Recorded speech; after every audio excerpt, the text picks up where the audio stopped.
Assalamualaikum warahmatullahi wabarakatuh. Halo teman-teman semuanya. Gimana nih pertandingan semalam babak kualifikasi Piala Asia atau AFC U23? Menurut kalian, apakah hasil yang diperoleh timnas U23 melawan tim Laos dengan hasil imbang 0-0 sudah maksimal? Kemudian, apakah masih ada harapan bagi timnas Indonesia U23 bisa lolos ke putaran selanjutnya? Lalu sekarang bagaimana sih caranya buat timnas U23 bisa lolos ke putaran selanjutnya? Dan yang terakhir, faktor apa saja yang menghambat kemenangan di pertandingan semalam? Maka dari itu, tonton video ini sampai selesai, jangan di skip, oke?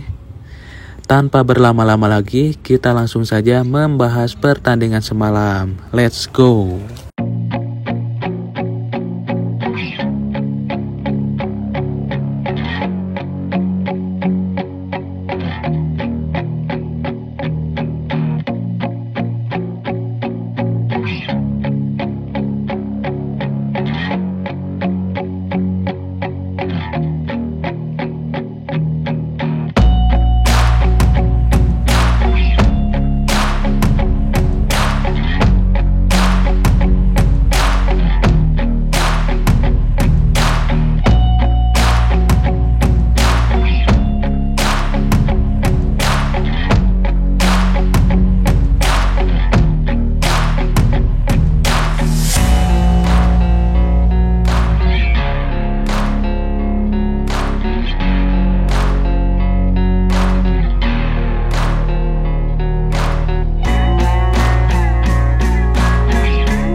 Buat kalian yang belum subscribe channel Zona Penalti ini, jangan lupa di subscribe terlebih dahulu, biar Mimin tambah semangat terus membuat video menarik lainnya, tentunya seputar sepak bola yang ada di Indonesia, bahkan di dunia nantinya, serta di follow juga akun sosial media lainnya, oke?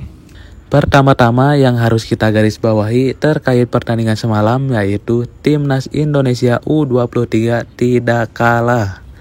Pertandingan ketika menghadapi Laos, skor akhir 0-0 di Stadion Delta Sidoarjo. Jadi untuk jawaban pertama, apakah timnas U23 masih bisa lolos atau tidak? Yaitu masih bisa guys. Dan peluang masih terbuka lebar, karena hasil pertandingan semalam tidak mengalami kekalahan. Kemudian bagaimana timnas Indonesia U23 lolos ke putaran selanjutnya? Tentunya harus menjadi juara grup. Cara terakhir agar bisa menjadi juara grup dan lolos ke putaran selanjutnya yaitu dengan cara memenangkan 2 laga tersisa. 2 laga tersebut yaitu timnas Indonesia menghadapi timnas Makau di tanggal 6 September 2025 dan terakhir timnas Indonesia menghadapi tim Korea Selatan di tanggal 9 September 2025. Perlu dicatat juga oleh teman-teman semuanya bahwa di 2 pertandingan ini timnas Indonesia harus menang tanpa terkecuali. Karena dengan menyapu bersih sisa laga pertandingan tersebut, timnas Indonesia U23 akan memperoleh poin 7 di fase grup ini. Ya, meskipun 2 pertandingan terakhir lawannya lumayan agak berat. Ibarat kalau beli makanan pedas yang ada tingkatan levelnya. Nah, semalam itu sebenarnya baru level 1 untuk tingkatan kesulitan yang dihadapi timnas. Dan selanjutnya melawan tim Makau dan Korea Selatan merupakan tingkatan level 2 dan level 3. Bukan berarti semalam merendahkan tim Laos, akan tetapi pandangan Mimin di babak kualifikasi grup J ini seperti itu. Apakah kalian sependapat sama Mimin? Jadi pada intinya lawan yang dihadapi timnas U23 di tanggal 6 dan 9 September nanti akan lebih sulit lagi. Tapi itu hanya sekadar catatan di atas kertas. Semoga saja nanti di lapangan timnas Indonesia U23 bisa meraih poin maksimal hingga laga terakhir. Dan pastinya harus menang. Sekali lagi Mimin katakan harus menang agar bisa menjadi juara grup. Karena untuk lanjut ke fase putaran berikutnya yang diambil hanya juara grup saja. Nah, kemudian semalam faktor apa saja sih yang membuat timnas U23 belum bisa meraih poin maksimal? Tentunya ini menurut pandangan Mimin saja. Gak tahu kalian yang menonton di rumah sependapat sama Mimin atau enggak, karena beda orang beda pendapat juga tentunya. Yang pertama, kurangnya akurasi umpan dan finishing setiap individu pemain. Jadi semalam itu timnas Indonesia U23 sudah berhasil menguasai jalannya pertandingan. Akan tetapi sampai menit akhir belum bisa mencetak gol. Karena apa? Karena akurasi umpan serta finishing masih menjadi PR timnas Indonesia U23 ini. Jadi pemain Indonesia itu kayak yang masih bingung ketika udah berada di dekat kotak penalti. Kalau gak di syuting di luar kotak penalti, kadang diumpan tapi gak jelas tujuannya.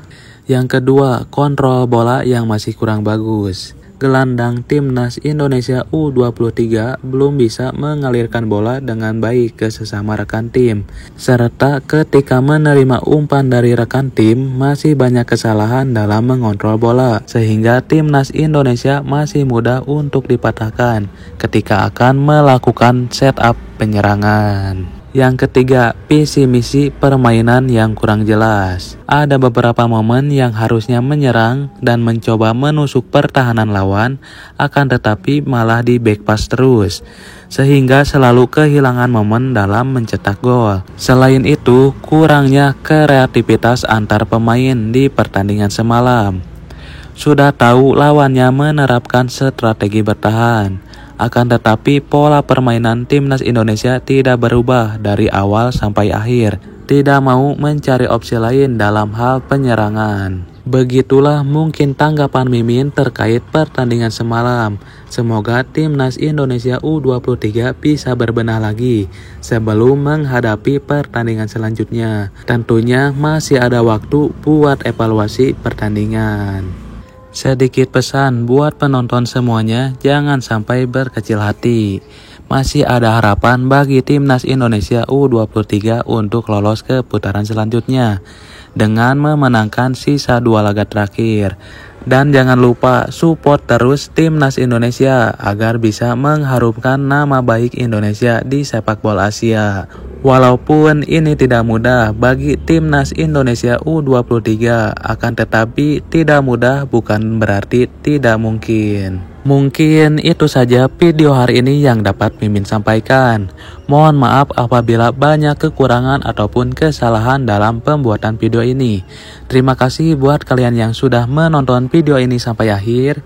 See you the next video. Assalamualaikum warahmatullahi wabarakatuh.